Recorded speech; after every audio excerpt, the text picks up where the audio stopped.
कि आपका board exam है 17 फरवरी से और आपको ये नहीं पता बोर्ड एग्जाम में लिखना कैसे है और कुछ इस प्रकार से आपकी कॉपी होने वाली है।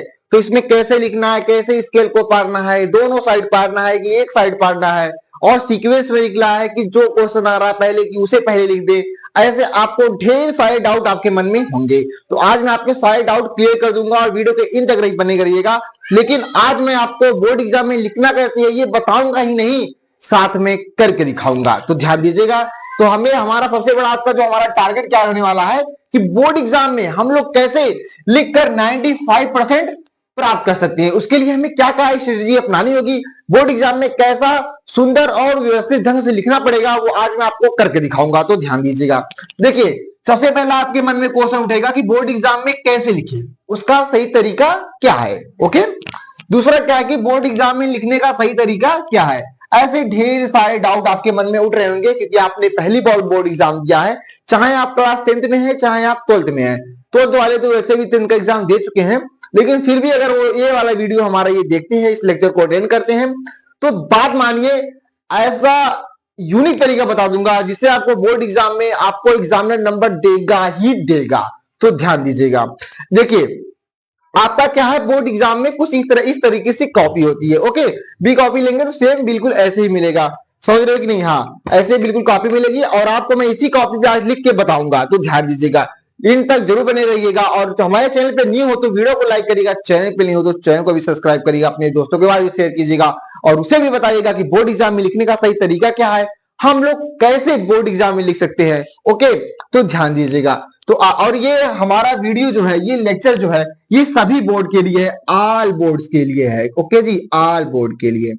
तो चलिए अपना समय जाए ना करते हुए अपने इस टॉपिक को शुरू करते हैं और आपको बताते हैं कि बोर्ड एग्जाम में इस तरह की जो कॉपी है उसको आप लोग कैसे लिखेंगे एकदम सीक्वेंस में अच्छे से। ओके, देखिए मैं आपको बताऊंगा अपने स्लाइड पे, इस कॉपी को टेबल पे रख के अच्छे से डिटेल में आपको बताता हूं। तो चलिए अपने टेबल वाली स्लाइड पे चलते हैं। तो चलिए शुरू करते हैं। तो अब देखिए, अब हम लोग फाइनली अपने स्लाइड पे आ चुके हैं। तो मैंने क्या क्या लिया है, मैंने पिछले ईयर्स का जो बोर्ड एग्जाम में जो क्वेश्चन पेपर आया था उसी को रेफरेंस लेते हुए बहुविकल्पी प्रश्नों को कैसे सॉल्व करना है और जो 20 बहुविकल्पी होती हैं उसको कैसे लिखना है और खंड आ के जो वर्णात्मक प्रश्न होते हैं ये सब कैसे लिखना है, इसे कैसे सॉल्व करना है, मैं इसे आपको अच्छे से लिख के अच्छे से डिटेल में एनालिसिस करवाऊंगा। ओके, तो बिल्कुल भी स्ट्रेस मत लीजिएगा। लेकिन उससे पहले बोर्ड एग्जाम की परीक्षा आप लोग देने से पहले क्या करिएगा, एक बढ़िया अच्छा खासा, देखिए बोर्ड की एग्जाम कॉपी आपको बिल्कुल ऐसे रहेगी, ये दूसरे यूनिवर्सिटी की मैंने कॉपी ले ली है। ओके, तो आप बिल्कुल भी स्ट्रेस मत लीजिएगा, समझ रहे हो? हाँ, तो देखिए ये आपकी कुछ इस प्रकार से क्या रहेगी, बोर्ड एग्जाम की कॉपी रहेगी। आपको क्या करना है, पहले बोर्ड एग्जाम की परीक्षा देने से पहले एक बढ़िया स्केच, ओके स्केल ले लीजिएगा और काली नीली पेन, दो नीली लीजिएगा, एक ब्लू काली पेन लीजिएगा और एक हेडिंग डालने वाली कुछ इस प्रकार से जैसे भी आपके एरिया में मिले आप लोग वैसा ले लीजिएगा। ओके जी, इससे क्या होगा, देखिए इससे क्या होता है ना, जैसे आपको कोई भी चीज लिखना रहता है ना हेडिंग डालने के लिए, ठीक है, बहुत बढ़िया रहता है। देखिए ये काली पेन है, स्केच पेन की तरह चलेगी हेडिंग डालने के लिए और इससे आप लोग क्या कर सकते हैं, इससे आप लोग लिख सकते हैं। ओके जी, हाँ, तो ऐसे आप लोग एक स्केच पेन ले लीजिएगा हेडिंग डालने के लिए। ओके, तो चलिए अपना समय जाया ना करते हुए अपने इस टॉपिक को शुरू करते हैं। और आप लोग अच्छे से, अगर आप लोग वीडियो में ले हैं तो वीडियो को लाइक करिएगा, चैनल पे नहीं हो तो चैनल को सब्सक्राइब करिएगा, अपने दोस्तों के पास भी शेयर कीजिएगा जना वो भी इस चीज को अच्छे से देख पाए। तो चलिए देखिए हम लोग कैसे क्वेश्चन पेपर में लिखेंगे, कैसे उसको हम लोग देखते हैं। देखिए जैसे मान लीजिए ये हमारी क्या है, बोर्ड की कॉपी आपको ऐसे दे दी जाएगी, कुछ आपके इंस्ट्रक्शन रहेंगे, लेकिन आप लोग ध्यान दीजिएगा आपको क्या करना है कि परीक्षा में अपना नाम नहीं लिखना है। जैसे ये दूसरी कॉपी है उसके रेफरेंस के लिए हमने लिया है, उसमें आपको नाम लिखने के लिए नहीं मिलेगा और अपने स्कूल का कोड, रोल नंबर और जो बुक कोड रहता है, देखिए ये देखिए ये हमारा जो क्वेश्चन पेपर का कोड रहता है ये सब आपको दिखने को मिल जाएगा। ओके, तो ये हमारा क्या है, इसका मैं क्या करूंगा, एक अलग से वीडियो आपको बना के दे दूंगा। ओके जी, तो बिल्कुल भी स्ट्रेस मत लीजिएगा, मैं आपको वायरल पेपर में इसको आपको करा दूंगा, इसका क्वेश्चन प्रैक्टिस पूरा। तो आज हम लोग देखते हैं कि कैसे हम लोग बोर्ड एग्जाम में लिखेंगे कैसे। देखिए ये हमारा क्या है, पेपर मिल गया है। ओके, आप लोग अपना जो भी चीजें इसमें आपको रिक्वायरमेंट हो भरने के लिए आप लोग उसे भर दीजिएगा। फिर उसके बाद देखिए आपको लिखना कैसे है। देखिए ये देखिए मैं आपको पहले यहाँ से ही बताना चलता हूँ क्योंकि मैंने एक पेज छोड़ दिया है। देखिए बोर्ड एग्जाम में क्या है ना, इसको देखिए जो ये लाइन है ना, आपको ये लाइन ही नहीं रहती है, ठीक है। तो अगर इस बार होगी तो पास तो अच्छी बात है, अगर नहीं है तो आपको क्या करना है, देखिए हमेशा इस स्केच वाले पेन से आपको क्या करना है, और ध्यान दीजिएगा दोनों साइड नहीं पारना है, सिर्फ एक साइड ही पारना है। ओके, अगर आप दोनों साइड ऐसे पार देंगे ना स्केल से, तो आपको बोर्ड एग्जाम के प्रति ये जाता है कि लड़का कॉपी भरने आया है। तो आपको ऐसा बिल्कुल भी नहीं करना है। आपको मान लीजिए ये पाई अगर नहीं पा रहा है लाइन, तो आपको क्या करना है, एक अच्छा सा बढ़िया सा ऐसे क्या करना है, स्केल से पतला सा बढ़िया से ऐसे पार देना है। ओके, मैं आपको ऐसे रेफरेंस के लिए बता रहा हूं, तो आपको अच्छी लगेगी कॉपी। ओके, इसमें ऑलरेडी दिया गया है, तो हम लोग ऐसा नहीं पारेंगे। ओके, तो अब देखिए हम लोग प्रश्न को कैसे सॉल्व करेंगे। देखिए इसमें देखिए सबसे पहला प्रश्न आपका क्या है, खंड आ, क्या है, बहुविकल्पी प्रश्न। आपको कॉपी में क्या लिखना है, सबसे पहले मैंने देखिए प्रश्न उत्तर नंबर डाल दिया है, लेकिन मैं आपको बता दूं ये क्वेश्चन का, इस क्वेश्चन पेपर को सॉल्व करने के लिए आप सबसे पहले ऊपर क्या लिख देंगे, खंड आ, कि हम लोग खंड आ के क्वेश्चन सॉल्व कर रहे हैं। ओके, तो यहाँ पे आप लोग क्या लिख देंगे, खंड आ, ऐसे स्केच वाली पेन से। ओके, फिर आपको क्या कर देना है, यहाँ पे इसको ऐसे अंडरलाइन कर देना है, देखिए। ओके, फिर देखिए आपको क्या डालना है, प्रश्न उत्तर नंबर डालना है। ये देखिए प्रश्न उत्तर नंबर 1, देखिए प्रश्न उत्तर नंबर 1 में क्या है आपका, सारे के सारे बहुविकल्पी प्रश्न है ना, ये सब बहुविकल्पी प्रश्न है। तो आपको क्या करना है कि इधर देखिए प्रश्न उत्तर नंबर 1 डालने के बाद इधर आपको क्या लिख देना है, बहुविकल्पी प्रश्न। इससे एग्जामिनर को ये पता चल जाएगा कि बहुविकल्पी हम प्रश्न कर रहे हैं। आपको कोई भी एग्जाम देना हो, कोई भी पेपर का हो, चाहे हिंदी हो, इंग्लिश हो, कोई भी हो, आपको उसके सामने से जरूर आप लोग ब्रैकेट में दिखा दीजिए कि हम लोग इस चीज का क्वेश्चन नंबर इसका ये करने वाले हैं, बहुविकल्पी प्रश्न करने वाले हैं।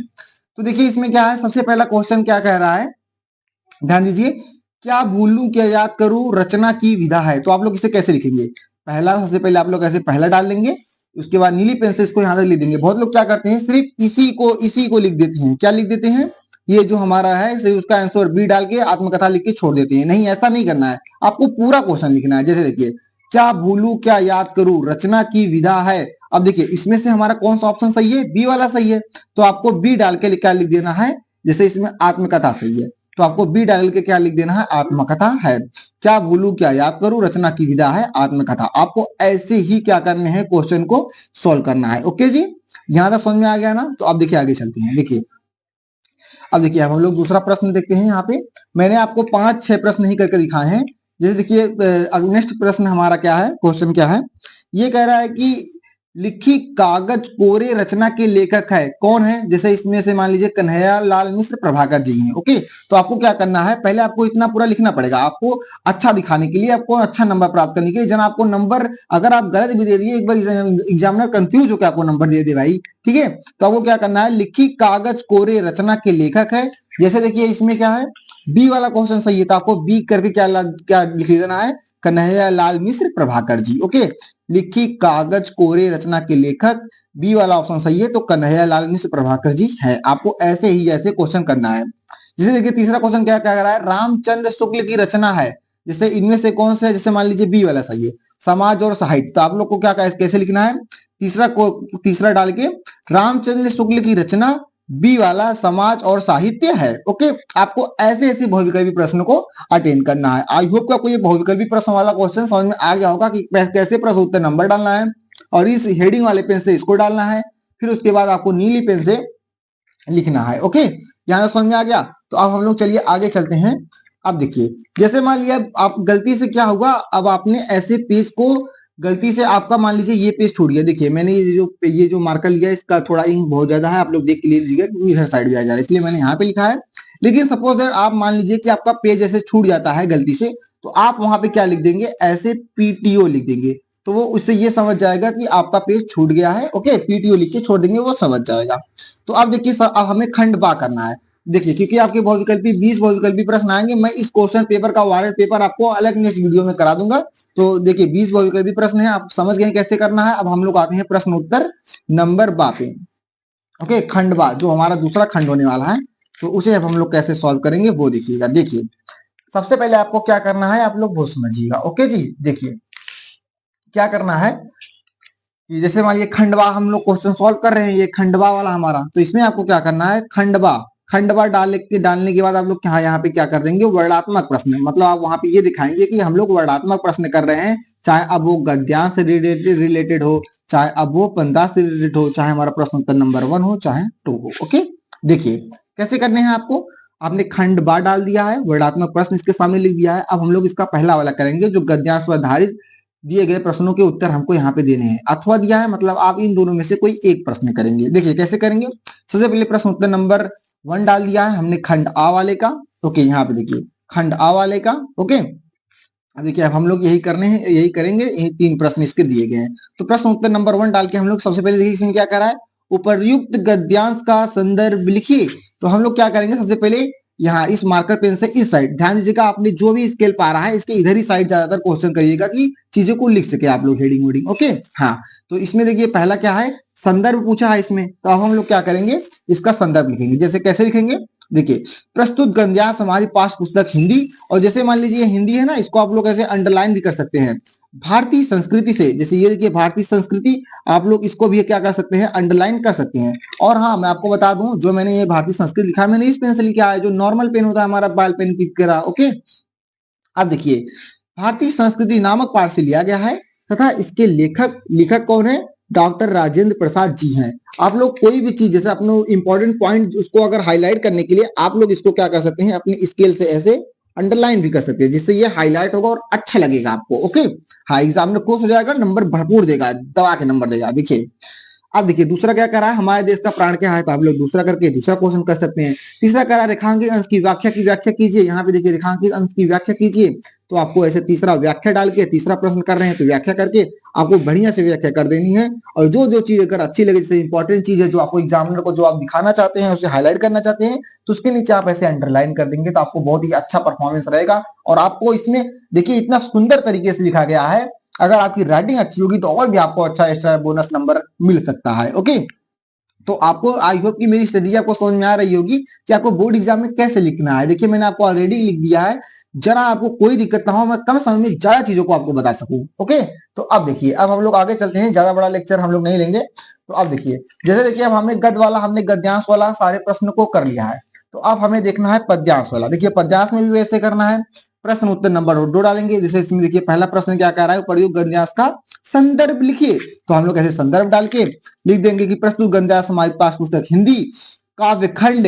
देखिए इसको आप लोग क्या कर सकते हैं, ऐसे अंडरलाइन भी कर सकते हैं। काव्य खंड में पदक शीर्षक से उद्धृत है, इसके रचयिता भक्ति काल की सगुण धारा से सुप्रसिद्ध कवि सूरदास जी हैं। ये उनके प्रसिद्ध महाकाव्य सूर सागर से लिया गया है। जैसे देखिए इसमें जो जो हाईलाइट करने वाली चीज हो, जो जो अच्छी इंपॉर्टेंट पॉइंट हो, उसको आप लोग हाईलाइट करने के लिए, एग्जामिनर को दिखाने के लिए अंडरलाइन कर सकते हैं। जैसे सूर सागर हमने हाईलाइट कर दिया, अंडरलाइन कर दिया, सूरदास जी को आप कर सकते हैं। ओके, इससे आपको अच्छा इंप्रेशन जाएगा बोर्ड एग्जाम को लिखने के लिए। और हाँ, आप लोग ध्यान दीजिएगा, बोर्ड एग्जाम की पहला पेज दूसरा पेज इस मोस्ट इंपॉर्टेंट पेज होता है, इसी में, क्योंकि आपका first impression is the last impression. जैसे जितना अच्छा आप लोग फर्स्ट पेज और सेकंड पेज पे लिख सकते हैं, थर्ड पेज पे लिख सकते हैं, वो आपको समझ जाएगा कि लड़का अच्छा है, पढ़ने वाला लिखना है, नियरेस्ट क्लासेस से पढ़ा है यूट्यूब चैनल से।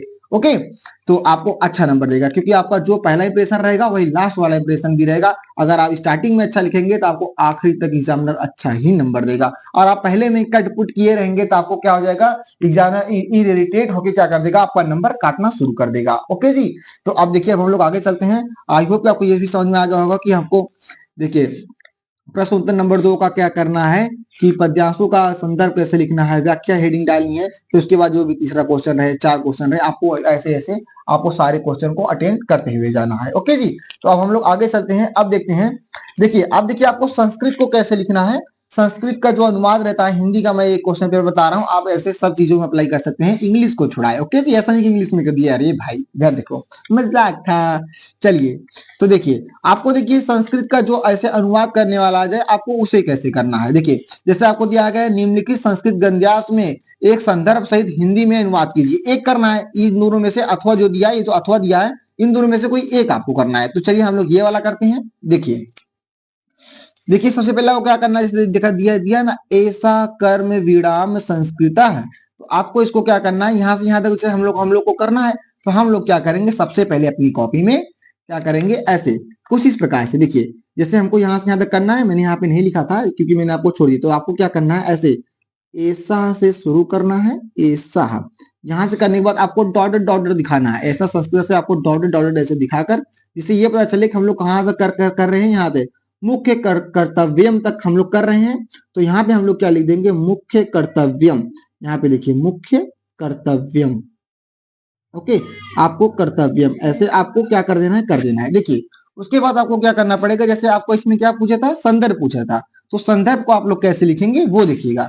देखिए सबसे पहले आप लोग क्या डालेंगे, ऐसे एक बढ़िया सा सुंदर सा क्या डालेंगे, संदर्भ हेडिंग डालेंगे। इसमें आपको क्या करेंगे, जैसे देखिए इसका संदर्भ क्या है, ये किस चैप्टर का है, किस खंड काव्य से लिया गया है, खंड काव्य ने किस संस्कृत के उसके संस्कृत सुगंध से है, क्या है आपको वो याद होगा, अगर आप पढ़े होंगे तो आपको क्या करना है, बढ़िया सा लिखना है।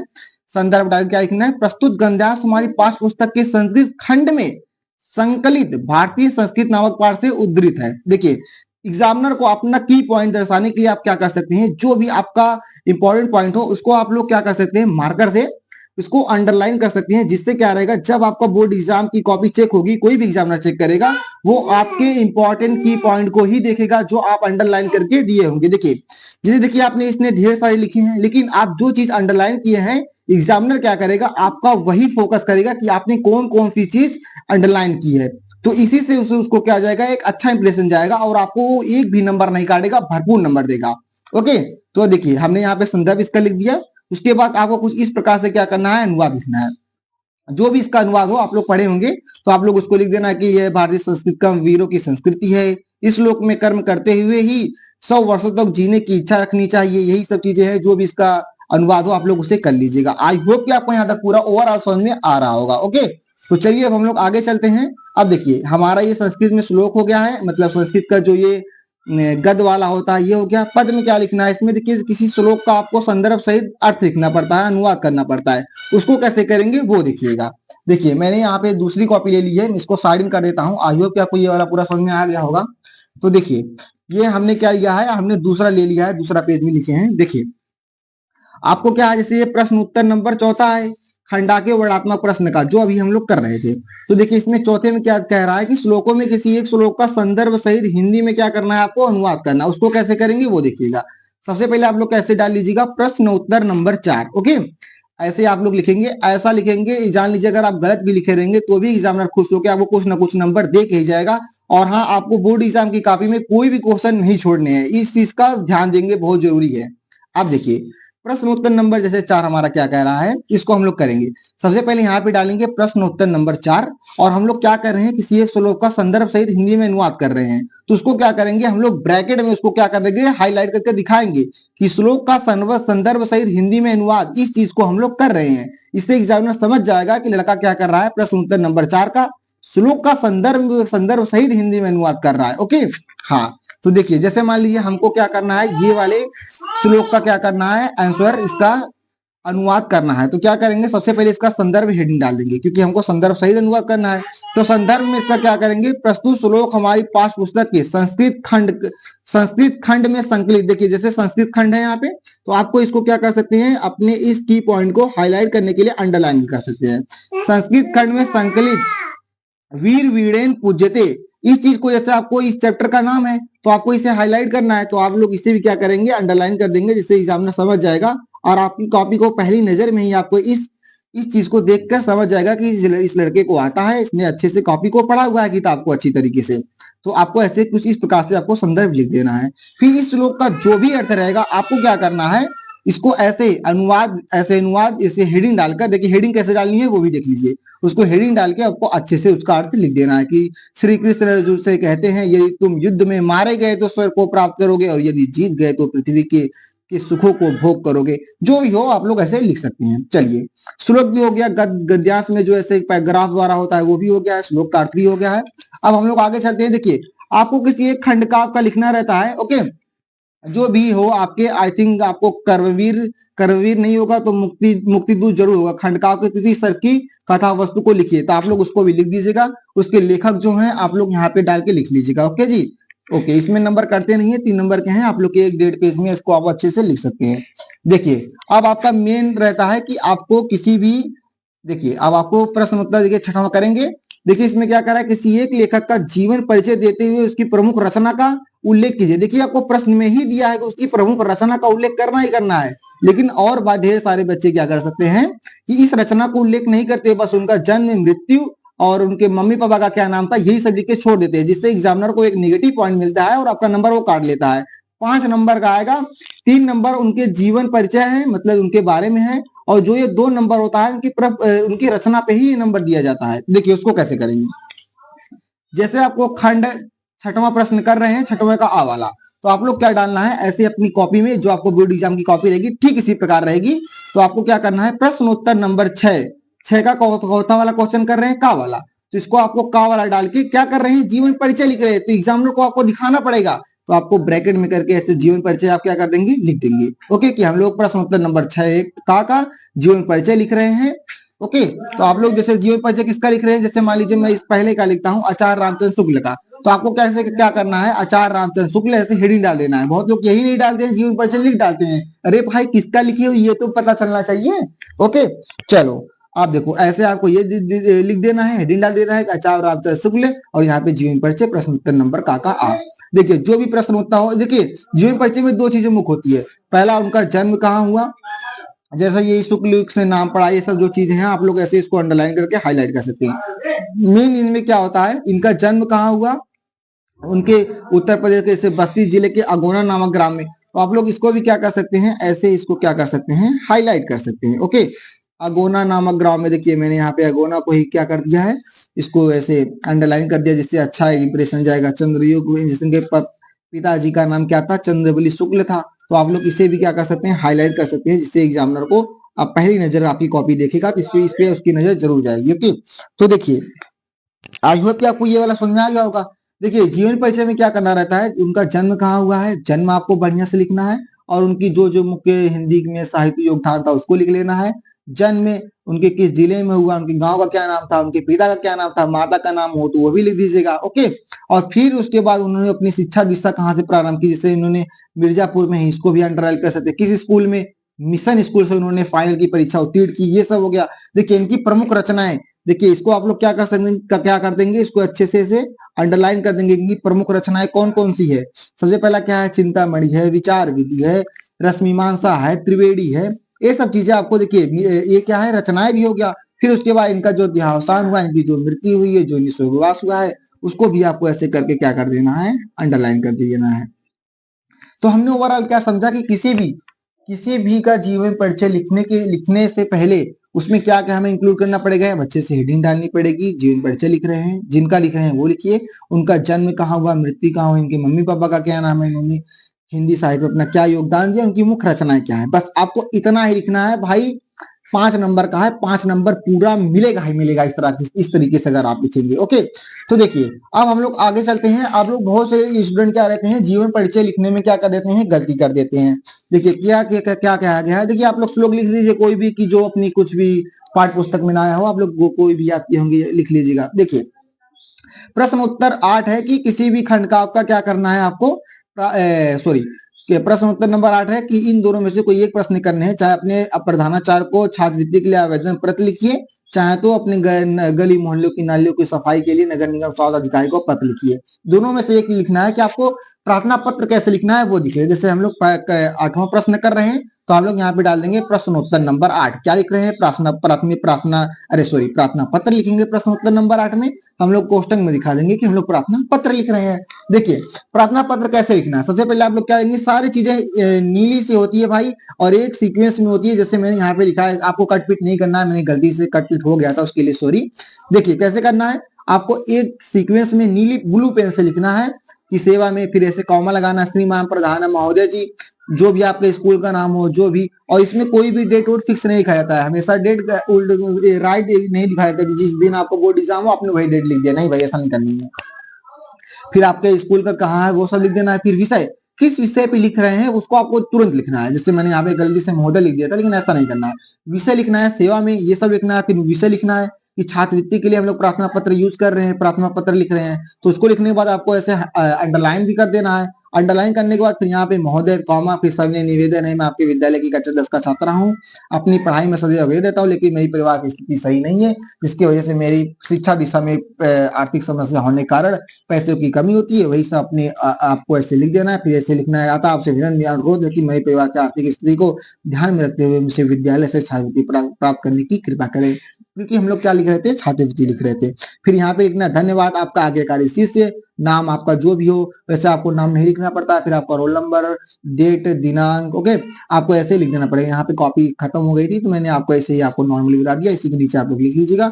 तो आई होप कि आपको ये मेरा वीडियो आपको अच्छा लगा हो। ज्यादा लंबा लेक्चर हो गया उसके लिए सॉरी, लेकिन क्या ही कर सकता हूँ, आपको अच्छे से बताना भी होता है एक एक चीजों को। तो देखिए इसी के साथ हमारा ये भी हो गया। ये संस्कृत में देखिए किसी दो प्रश्नों को उत्तर दीजिए, ये सब तो आप लोग कर ही सकते हैं। और मैं इस पेपर का आपको बता देता हूं, इस पेपर का बहुत ही जल्द एक वीडियो लेकर आऊंगा। इसमें आपको सारे क्वेश्चन को कराऊंगा आपको, और वो भी बिल्कुल रिकॉर्डेड लेक्चर में। आप लोग इसे देख लीजिएगा, आपका प्रैक्टिस भी अच्छा हो जाएगा। ओके जी, तो बस आज के लिए इतना ही। तो कल मिलते हैं अपने इस खतरनाक और तबाही लेक्चर के साथ। तब तक के लिए अपना ख्याल रखिएगा, और कल के लिए मस्त होके बैठिएगा, चौड़े होके बैठिएगा, स्ट्रेस फ्री होके बैठिएगा। तुम्हारा भाई कल फिर आएगा और खतरनाक और तबाही लेक्चर के साथ। और ये आपको लेक्चर कैसा लगा, कि आपको पूरा अच्छे से पता चल गया होगा कि बोर्ड एग्जाम में लिखना कैसे है, क्या क्या करना है, आपको पूरी जानकारी हो गई होगी। तो वीडियो अच्छा लगा हो भाई कंजूसी ना करिएगा यार, लाइक कर दीजिएगा, वीडियो को लाइक कर दीजिएगा, चैनल को भी हमारे सब्सक्राइब कर दीजिएगा। चैनल को आपको क्या करना है, सब्सक्राइब करना है। ओके, तो चैनल को भी सब्सक्राइब कर दीजिएगा, और अपने दोस्तों के पास भी क्या करेंगे, शेयर कर देंगे। ओके जी, दोस्तों के पास भी शेयर कर दीजिएगा, जरा उसको उन्हें भी पता चले कि कैसे बोर्ड एग्जाम में लिखना है। तो भाई दबा के शेयर, लाइक, सब्सक्राइब मारो यार। मैं आप सभी लोगों के लिए अब डेली क्वेश्चन चीजें लाऊंगा। थोड़ी सी जो अभी एक दो दिन रिकॉर्डेड लेक्चर नहीं आ पा रहा था, उसके लिए क्षमा चाहता हूँ, लेकिन अब से आपको डेली रिकॉर्डेड लेक्चर मिलेगा, कोई भी दिक्कत नहीं होगी। क्वेश्चन प्रैक्टिस कराऊंगा, ढेर सारे क्वेश्चन लगवाऊंगा, वायरल पेपर लेकर आऊंगा। जैसे देखिए ये वाला पेपर लेकर आया हूँ, हिंदी, विज्ञान, इंग्लिश, सारी चीजों का लेकर आऊंगा, आपको क्वेश्चन सॉल्व कराऊंगा, जिससे आपकी बोर्ड एग्जाम से पहले ही अच्छी तैयारी हो जाए। ओके जी, तो आई होप कि आपको मेरा ये लेक्चर आपको पसंद आया होगा। वीडियो को लाइक, चैनल सब्सक्राइब आप लोग कर ही देंगे, दोस्तों के पास भी शेयर कीजिए, जना उन्हें भी पता चल जाए कि हमने कैसे आपको बोर्ड एग्जाम में लिखना है। आपको पूरा एक एक तरीका आपको मैंने बता ही दिया। देखिए कैसे आपको लिखना है, इतना अच्छे तरीके से मैंने आपको बताया कि लाइन पा रहा हूँ। ये देखिए कितने अच्छे से ये बहुविकल्पी प्रश्न करने हैं। फिर उसके बाद खंड बा का जो भी हो आपका, उसको कैसे वर्णात्मक प्रश्न है उसको इसके सामने लिखना है, प्रश्न उत्तर कैसे देना है, कौन कौन चीजों को हाईलाइट करके आपको दिखाना है, हेडिंग कैसे डालनी है, किस सीक्वेंस में लिखना है। और उसके बाद मैंने आपको बताया वो गद्यांश था, तो पद्यांश को कैसे लिखना है। फिर श्लोकों का अर्थ कैसे लिखना है, श्लोकों का अर्थ लिखने के बाद फिर आपका ये जो था, इसमें इस पेज में मैंने जो आपको दिखाया था कि श्लोक का संदर्भ सहित कैसे उसका व्याख्या कैसे करनी है, अनुवाद कैसे करना है, जीवन परिचय किसी का कैसे लिखना है, और उसके बाद प्रार्थना पत्र कैसे लिखना है। इतना मेहनत किया हूँ आप लोगों के लिए, तो आप लोगों को लाइक सब्सक्राइब तो बनता है यार, दबा के मारिए। तब तक के लिए धन्यवाद, बहुत बहुत आशा करता हूँ आपको वीडियो अच्छा लगा होगा। दोस्तों के पास शेयर जरूर कीजिएगा। धन्यवाद, love you all, bye bye, take care.